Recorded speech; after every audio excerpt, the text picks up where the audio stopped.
প্রিয় শিক্ষার্থী বন্ধুরা, আসসালামু আলাইকুম। আশা করি আল্লাহর রহমতে আপনারা সকলে ভালো আছেন। তো ইতিমধ্যে দেখতে পারছেন যে এসএসসি পরীক্ষার রোল রেজিস্ট্রেশন বিষয় কোড, অতিরিক্ত খাতার উত্তরপত্রের সংখ্যা কিভাবে লিখতে হবে সম্পূর্ণ কিছু বিস্তারিত আজকের এই ভিডিওটিতে তুলে ধরা হবে। সাধারণত নৈবেত্তিক প্রশ্নগুলো কিভাবে আর কি পূরণ করতে হবে সেটাও আজকের এই ভিডিওটিতে তুলে ধরা হবে। তাই ভিডিওটি অত্যন্ত গুরুত্বপূর্ণ, অর্থাৎ পরীক্ষা দেবার আগে অবশ্যই এই বিষয়গুলো যদি ভালোভাবে ফলো না করা হয় তাহলে আবেদনের ক্ষেত্রে যে খাতার যদি নম্বরপত্র আর কি রোল নাম্বার এগুলো যদি ভুল হয়ে যায় পরবর্তীতে আর কি রেজাল্ট না আসার সম্ভাবনা রয়েছে। সেহেতু কিভাবে এই নম্বরপত্র অর্থাৎ রোল নাম্বার প্লাস আছে রেজিস্ট্রেশন নাম্বার, তার অতিরিক্ত খাতার সংখ্যা কিভাবে লিখতে হবে, নাম কোথায় লিখতে হবে, এ টু জেড বিষয় আজকের এই ভিডিওটিতে তুলে ধরা হবে। তাই ভিডিও শুরুর প্রথমে আপনি যদি অল জব নিউজ বাংলাদেশ এই চ্যানেলে প্রথমবার এই ভিডিওটি দেখে থাকেন তাহলে আমাদের এই চ্যানেলটিকে সাবস্ক্রাইব করে রাখবেন, notification bell button all press করে রাখবেন, এই ভিডিওটিতে একটি লাইক করে দেবেন। আর যারা ইতিমধ্যে আমাদের এই চ্যানেলটিকে সাবস্ক্রাইব করে পাশে রয়েছেন তাদেরকে অসংখ্য ধন্যবাদ। যারা ফেসবুক পেজে ভিডিও দেখছেন ফেসবুক পেজটি লাইক দিয়ে ফলো করে ফেসবুক পেজের সঙ্গেই থাকবেন। তো এখন আমি দেখে দিচ্ছি। তো আমাদের প্রথমে আমরা হচ্ছে যে যে আমাদের যে নৈবেত্তিক বাদে যে আরও যে যেটা হচ্ছে আমাদের লিখিত যে পরীক্ষার যে ফর্মটা অর্থাৎ ওএমআর ফর্মটা যে পূরণ করতে হয় সেটা আমরা এখন পূরণ করে দেখে দিচ্ছি। আর এটা পূরণ করা একদমই সহজ, অর্থাৎ এই ভিডিওটি সম্পূর্ণ দেখলে আর কি খুব সহজেই আর কি ফর্মটা ফিল আপ করা যাবে। তো আমি এখন দেখিয়ে দিচ্ছি।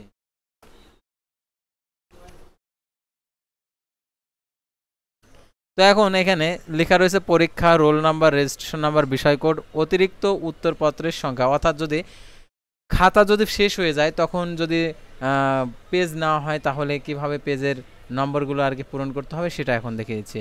আর এখানে অবশ্যই যে 2000 যেহেতু 25 এখানে 25 দিয়ে দিতে হবে, অর্থাৎ 25 এরকমভাবে আমাদের লিখে দিতে হবে, অর্থাৎ 25 লিখে দিলে হয়ে যাবে।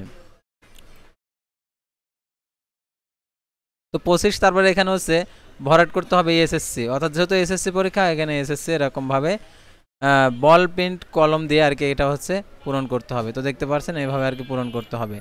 এখন রোল নাম্বার অর্থাৎ রেজিস্ট্রেশন কার্ডে অ্যাডমিট কার্ডে রোল নাম্বার দেওয়া আছে, তো রোল নাম্বারটা এখানে বসিয়ে দিতে হবে। তো এরকমভাবে বসিয়ে দিতে হবে। তো এরকমভাবে তো আমি শুধু বোঝানোর স্বার্থে আমি এটা হচ্ছে করে দিচ্ছি। তো এরকম তো বল পেন দিয়ে লিখতে হবে। আর এখানে হচ্ছে রোল নাম্বারটা আর কি এখানে এখানে যে 1 রয়েছে এখানে 1 ভরাট করতে হবে।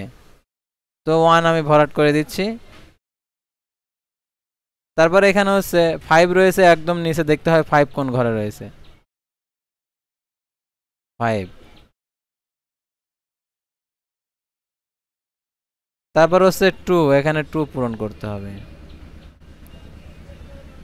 তারপর এখানে 1 পূরণ করতে হবে। দেখতে হবে যে এই লাইনে কোথায় আর কি এই সংখ্যাটা আছে, সেই সংখ্যাটা এরকম ভাবে ভরাট করতে হবে।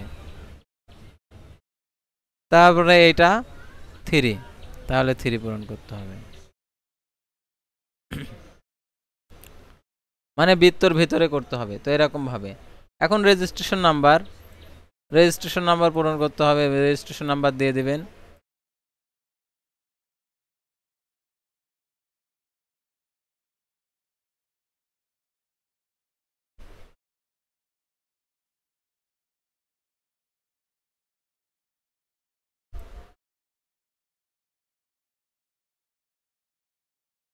এখন আমাদের এখানে হচ্ছে 1 দিয়ে দিতে হবে, 1 ভরাট করতে হবে। এটাতে হচ্ছে 2, তারপর এটাতে 5, তো এভাবে ভরাট করতে হবে। তারপর এটাতে হচ্ছে 2,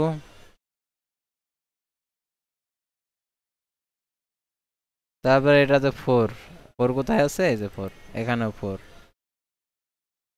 আর এটাতে আছে 8,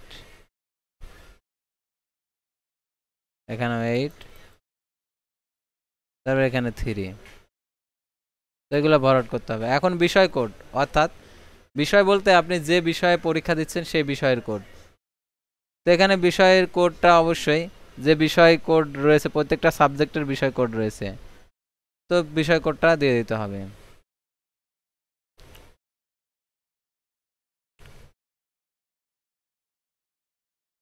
তো বিষয় কোডগুলো আমি বসিয়ে দিচ্ছি।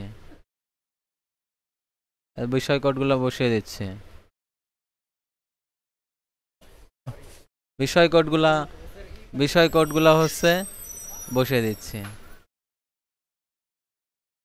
তো এখন আমরা বিষয় কোডগুলো বসিয়ে দেওয়ার পর আমাদের যে কাজটা করতে হবে, অর্থাৎ এখানে উত্তরপত্রের সংখ্যা, এখন কয়টা আপনি খাতা নিয়েছেন, যদি 2টা নিয়ে থাকেন এখানে 2 লিখে দিবেন, দেওয়ার পরে এখানে হচ্ছে 2।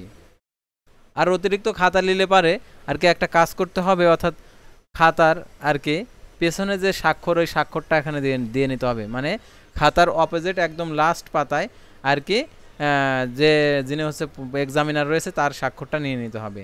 অবশ্যই স্বাক্ষরটা নিয়ে নিতে হবে, তাছাড়া আর কি এই পেজ নিলে পারে গ্রান্টেড হবে না।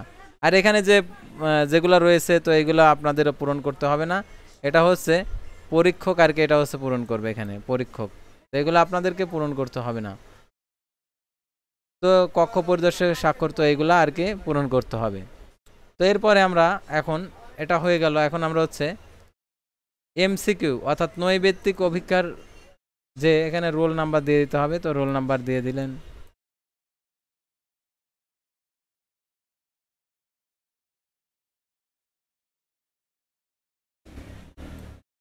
রোল নাম্বারটা এখানে পূরণ করতে হবে। এখন যে সেট কোড পাইছেন সেই সেট কোডটা অবশ্যই এখানে পূরণ করে দিতে হবে। এখানে হচ্ছে এগুলো আর কি পূরণ করে দিতে হবে, একদম সুন্দরভাবে পূরণ করতে হবে। তারপরে হচ্ছে এটাতে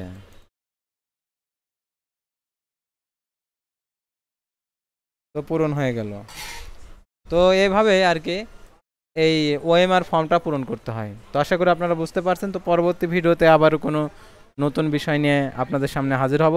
আর এমসিকিউ নৈবেত্তিক সমাধান আমাদের এই চ্যানেলে দেওয়া হবে, সেহেতু আমাদের এই চ্যানেলটিকে সাবস্ক্রাইব করে পাশে থাকবেন। আল্লাহ হাফেজ।